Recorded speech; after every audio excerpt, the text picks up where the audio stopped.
आज हम लोग 5 बीकॉम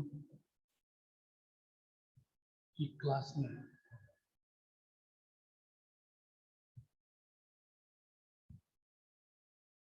इवेंट मैनेजमेंट के साथ एक नया कॉन्सेप्ट स्टार्ट करने जा रहे हैं, जिसे हम लोग एनालिसिस ऑफ इवेंट के नाम से जानते हैं। एनालिसिस ऑफ इवेंट का मतलब होता है आयोजन का विश्लेषण। किसी भी आयोजन अथवा इवेंट्स का विश्लेषण करना सबसे आवश्यक होता है। जस्ट बिगिनिंग इट,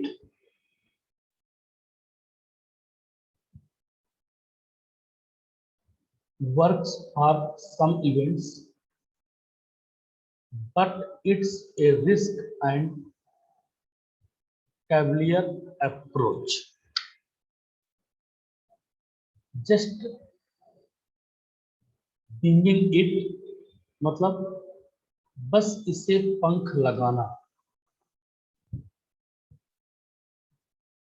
कुछ इवेंट्स के लिए यह कार्य करता है, लेकिन यह एक जोखिम भरा अप्रोच दृष्टिकोण है। Sooner or later, unforeseen circumstances will derail your best intention. जल्दी अथवा बाद में अप्रत्याशित परिस्थितियां हमारे सर्वोत्तम इरादों को पटरी से उतार सकती हैं। Honors of successful event businesses are both visionary and realistic. किसी भी सफल इवेंट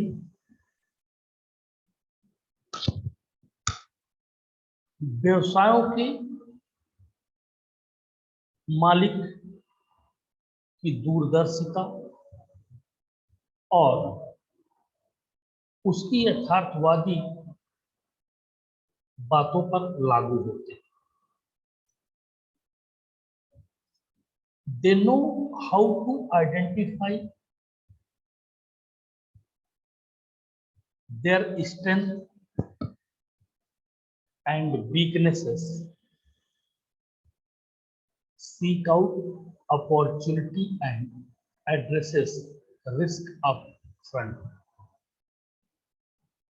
यह वे जानते हैं कि उनकी ताकत क्या है, उनकी कमजोरी क्या है, तथा वो उसे कैसे पहचान करेंगे। वो अवसरों की तलाश करेंगे तथा अपने जोखिम को सामने रखेंगे। This goes for creators are big annual festivals and small networking events alike. ये किसी बड़े एनुअल फेस्टिवल अर्थात वार्षिक त्योहार की तरह है, जो छोटे छोटे नेटवर्किंग कार्यक्रमों के रचनाकारों के लिए समान है।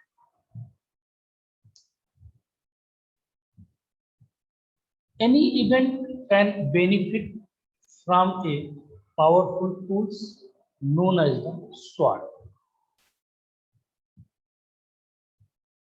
किसी भी इवेंट्स अथवा आयोजन को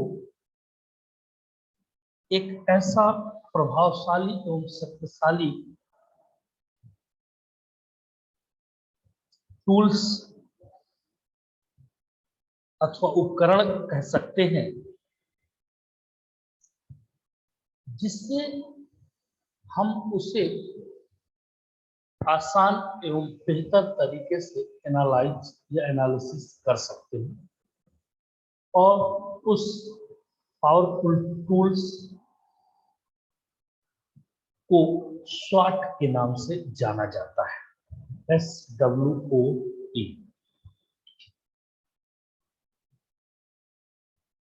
The event organizer often focus on logistics issues, recognizing that this is a key determinant of the event's success.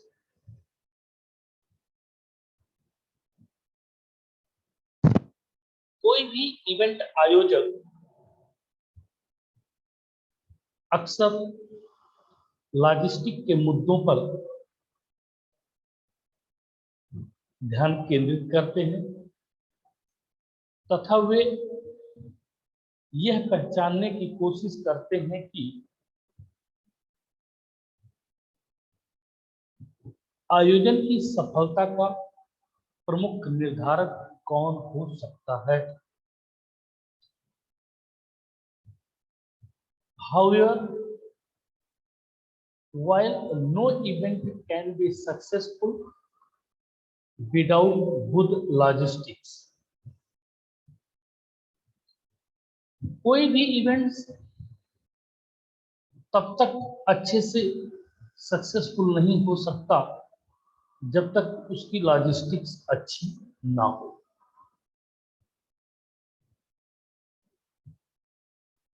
It is not the purpose of the event itself.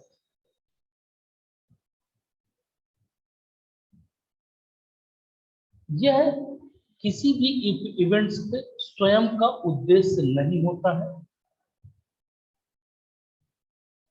It is a one among the other. ये एक दूसरे के बीच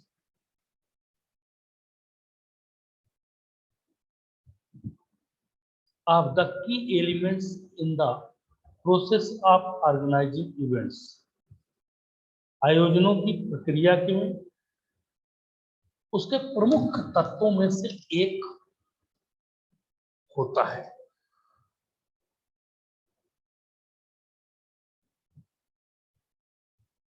First of all, when organizing an events, सबसे पहले जब हम किसी कार्यक्रम अथवा इवेंट्स का आयोजन करते हैं, जैसे कॉन्फ्रेंस, वर्कशॉप, ट्रेनिंग कोर्स, मतलब सम्मेलन हो सकते हैं, कार्यशाला हो सकती है, प्रशिक्षण पाठ्यक्रम। We plan goals we want to achieve, और हम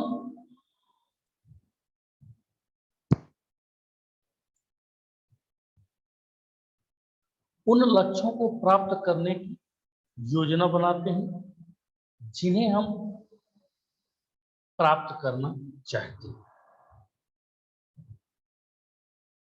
The success of the event means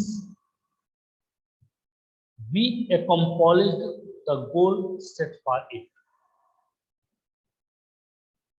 इसलिए किसी भी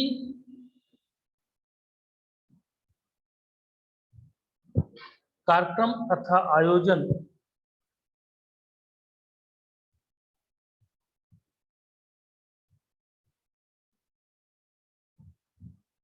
कि सफलता का मतलब है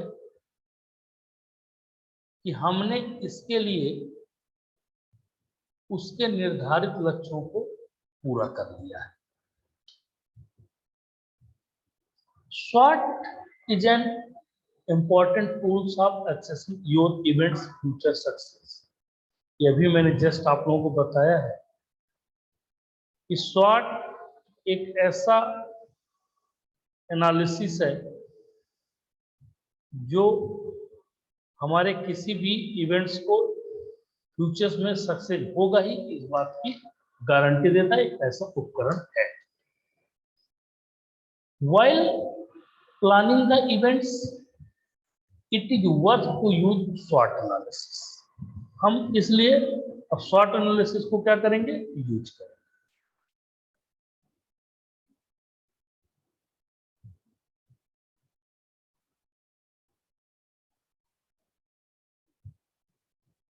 तो यह एनालिसिस जो होती है किसी भी इवेंट्स की प्लानिंग को सक्सेसफुली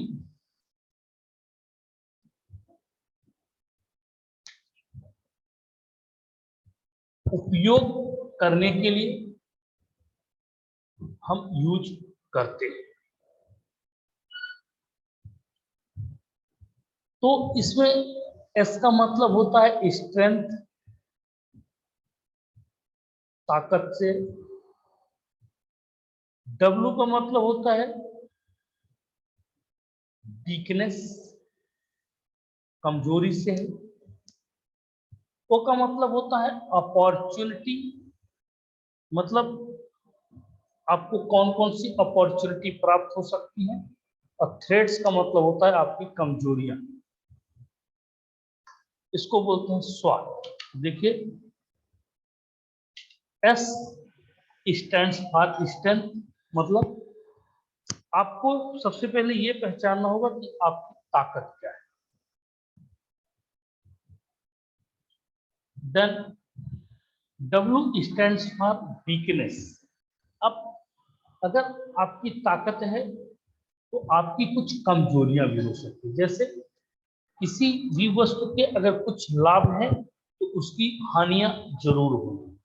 तो डब्ल्यू मीन्स यहाँ पर अगर आपको आपकी ताकत के बारे में पता है तो आपको आपकी कमजोरी के बारे में भी पता होना चाहिए। Then stands for O stands for opportunities, मतलब आपको अवसरों को दोनों हाथों से लेना चाहिए। आपकी अपॉर्चुनिटी को छोड़ना नहीं चाहिए। अपॉर्चुनिटी चाहे छोटी हो और चाहे बड़ी हो, यदि अपॉर्चुनिटी को आप दोनों हाथों से रखते हैं तो डेफिनेटली आप फ्यूचर गोल्स आप आसानी से प्राप्त कर सकते हैं।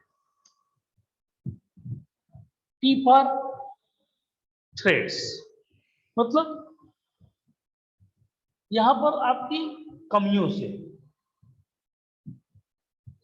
थ्रेड्स मतलब अचानक ऐसी चीजें होती है जिन्हें सॉल्व करना या उनको सुरक्षित उनको मैनेज करना बड़ा कठिन हो जाता है।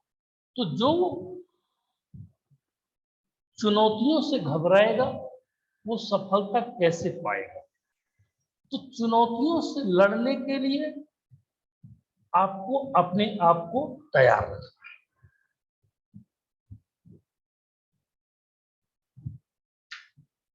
तो पहला है how well your events is position to succeed, means हमारा इवेंट सफल होने के लिए कितनी अच्छी स्थिति में है, ये हमको पहले जानकारी होनी चाहिए। What inherit weakness you have to content with, हमें किन कमजोरियों से जूझना पड़ सकता है। तीसरा, the opportunity you are quite to act on, ऐसे अवसरों पर हमें कार्य करने के लिए तैयार रहना चाहिए कि हमें अपॉर्चुनिटी मिले। All potential threats to look out for, और उससे संभावित जितने भी खतरे हैं उन्हें खतरों से लड़ने के लिए हमेशा तैयार रहना चाहिए। तो सबसे पहले बात करते हैं strength. These are the features of the project। Project क्या हो सकता है? कॉन्फ्रेंस हो सकती है, वर्कशॉप हो सकता है, ट्रेनिंग कोर्सेस हो सकते हैं। मीन्स कोई भी प्रोजेक्ट है तो that can contribute the project's goal. तो हमें उस प्रोजेक्ट के लक्ष्य को निर्धारित करना है और think about what is a strong feature of your event.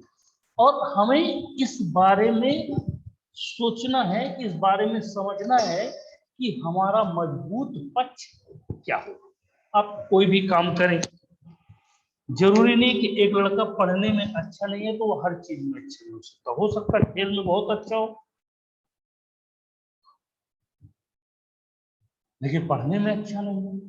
एक लड़का पढ़ने में बहुत अच्छा हो सकता है लेकिन खेलने में अच्छा नहीं हो सकता। तो आपको सबसे पहले आप अपनी अपनी ताकत को समझिए। तो एक्सेप्शनल लेक्चर्स मतलब इसके लिए आपको क्या करना पड़ेगा? असाधारण विशेष व्याख्या। मतलब आपकी ताकत है कि आप किसी भी प्रोग्राम को शुरू करना चाहते हैं तो जो सबसे अच्छे आपके पास लोग हैं उनको शुरू में उतार दीजिए, तो आपके प्रोग्राम का समा बंध जाएगा। अब बाद में जो कमजोर कड़ियां उनको बाद में देखिएगा, तो लोग एकजुट हो जाएंगे। जैसे किसी भी मान लीजिए ऑर्केस्ट्रा है, वो भी एक इवेंट है, आयोजन है, तो आपके पास अच्छे गाने वाले हैं, अच्छे नाचने वाले, आप उनको शुरू में उतार दीजिए। एक बार लोग बन गए तो फिर बीच में लोग ध्यान नहीं देते। Experience and motivational team, motivated team. आपके पास जो टीम होना चाहिए उसमें अनुभवी और मोटिवेटेड लोग होने चाहिए, मतलब मोटिवेशन करने वाले लोग होने चाहिए। Effective solution for event management. जो इवेंट का प्रबंधन है उसके लिए आपके पास प्रभावी समाधान होने चाहिए। Effective tools for the promotion of the events. किसी भी आयोजन के प्रचार के लिए हमें प्रभावी उपकरण की आवश्यकता पड़ती है। ऐसा नहीं किसी के भरोसे आपका एडवर्टीजमेंट नहीं होगा। अब ये तो आप ताकत होगी। अब आपकी वीकनेसेस के बारे में बात करें, मतलब आपकी कमजोरियां क्या है। These are the features of the project that can prevent you from achieving your goals। किसी भी प्रोजेक्ट की विशेषताएं हैं जो हमारे अपने लक्ष्यों को प्राप्त करने से रोक सकती हैं, वो हमारी कमजोरियां। तो हम उन कमजोरियों के बारे में सोचे कि आखिरकार हमारी कमजोरियां क्या। तो lack of sufficient financing for the events. किसी भी इवेंट्स को आयोजन करने से पहले उसके फाइनेंशियल कंडीशन पर जरूर ध्यान देना चाहिए, क्योंकि आपके पास अगर बजट कम हो गया तो आपका कार्य सही तरीके से नहीं हो पाएगा। इनएक्सपीरियंस्ड इवेंट टीम, अनुभवहीन टीम। आप देखें कि ऐसा तो नहीं है कि जो आपकी टीम है, जो आपके साथ कार्य करने वाले लोग हैं वो अनुभवहीन है। insufficient registration and event management system. अब हमने जितना लक्ष्य रखा था कि इतने रजिस्ट्रेशन आएंगे वो इनफिशिएंट हो गए, अपर्याप्त है। तो अब आपको उसे कैसे मैनेज करना है। जितने लोग आप एक्सपेक्ट कर रहे थे वो लोग तो नहीं है, तो अब उसको भी मैनेज करने के लिए आपके पास उसका बी प्लान होना चाहिए। तीसरा है अपॉर्चुनिटी, अवसर। These are external factors that can be helpful in achieving project। ये एक ऐसा कारक होता है जो किसी भी प्रोजेक्ट के लक्ष्य को प्राप्त करने में सहायक हो सकता है। जैसे लिटिल कॉम्पिटिशन, छोटी छोटी प्रतियोगिताएं, जरूरी नहीं कि आपको बड़ी प्रतियोगिता मिले तभी आप पार्टिसिपेट करें, छोटी प्रतियोगिताओं पे पार्टिसिपेट करें, वहां से लोगों की नजरों में आप आएंगे तब बड़ा मंच आपको मिलेगा। फेवरेबल इकोनॉमिक कंडीशन, अनुकूल आर्थिक स्थितियां, इससे आपकी आर्थिक स्थिति जो फाइनेंशियल प्रॉब्लम थी वो भी सॉल्व होने हो जाएगी। सपोर्ट फ्रॉम लोकल अथॉरिटी, और स्थानीय अधिकारियों से सहयोग नहीं, स्थानीय लोगों से मिले, स्थानीय लोगों से मेलजोल बढ़ाएं, इससे आपकी समस्या का समाधान हो सकता है। Finally threats, these are external factors that may prove determinational to the achievement of the project. ये एक ऐसा एक्सटर्नल फैक्टर है, बाहरी कारक है जो किसी प्रोजेक्ट के लक्ष्य की प्राप्ति के लिए हानिकारक साबित हो सकता है। थ्रेट्स कभी भी आ सकते हैं, किसी भी तरह के हो सकते हैं। मान लीजिए आप कोई मैरिज वेडिंग कर रहे हैं, शादी हो रही है और अचानक से तूफान आ गया, आपका बना बनाया पूरा सिस्टम उखाड़ के ले गया, तो क्या उस समस्या के समाधान की ये थ्रेट्स आप क्या उम्मीद नहीं किए हो सकते हैं? पानी अचानक गिरने लगा, ये उम्मीद आपको नहीं थी, उससे बचने का आपके पास उपाय होना चाहिए, तो थ्रेट्स के अंतर्गत आता है। जैसे स्ट्रॉन्ग कंपटीशन, अब किसी प्रतियोगिता में आप गए, वहां आपका कंपटीटर जो है आपसे ज्यादा वो है, तो उससे कैसे पार पाएंगे उसके बारे में आपका बी प्लान होना चाहिए। हेलो विपुल, हेलो विपुल,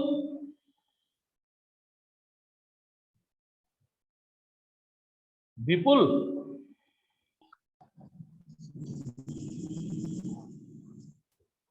हेलो विपुल,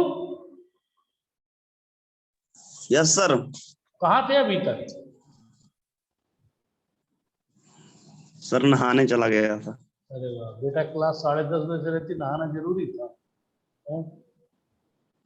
सर आज एक भी सर ध्यान नहीं थे सर, अचानक अभी डाटा खोला है तो सर अचानक आप वो आ गई थी, तो इसलिए मैंने बिल्कुल चालू कर दिया। चलो चलो कोई बात नहीं, ध्यान दिया करो। हाँ जी सर। तो जी आपके सर, पास बिल्कुल सर ध्यान दूंगा। स्ट्रांग कॉम्पिटिशन, आपका जो प्रतियोगी है वो आपने एक्सपेक्ट नहीं किया था कि आपका प्रतियोगी मजबूत हो सकता है, लेकिन वो आपसे ज्यादा स्ट्रांग निकले, तो सडनली आपको उस प्रॉब्लम से मतलब निकलने के लिए एक प्लान होना चाहिए।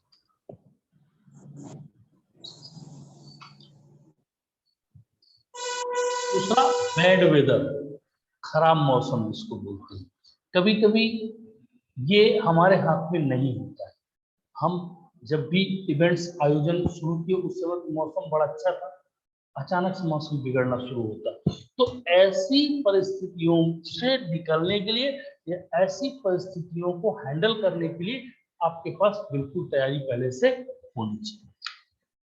तीसरा अनप्रिपेयर्ड इंफ्रास्ट्रक्चर, आपने जो अपेक्षा की थी कि इंफ्रास्ट्रक्चर बहुत अच्छा होगा, लेकिन हो सकता है वो ना मिला हो, या हो सकता है आपके किसी कंपटीटर को मिल गया हो, तो ऐसी परिस्थिति से भी दो चार होना आपको पड़ सकता है। तो आप पीछे तो हट नहीं सकते कि किसी इवेंट्स को आपने अगर ऑर्गेनाइज करने की जिम्मेवारी ली है तो उसे ऑर्गेनाइज करने की जिम्मेवारी आपकी। तो इस तरह से हम किसी भी प्रोजेक्ट या इवेंट्स को जब आयोजित करते हैं तो हमें ढेर सारी चीजें की संभावना होती है। तो मैंने आज आपको एनालिसिस ऑफ इवेंट्स पढ़ाया है, इसको आप लोग पढ़िएगा। कहीं किसी को कोई प्रॉब्लम हो तो मुझसे जरूर कल क्लास में पूछिएगा, और आप लोग कम से कम जुड़ा करें, इससे मुझे भी अच्छा लगेगा। Okay, thank you.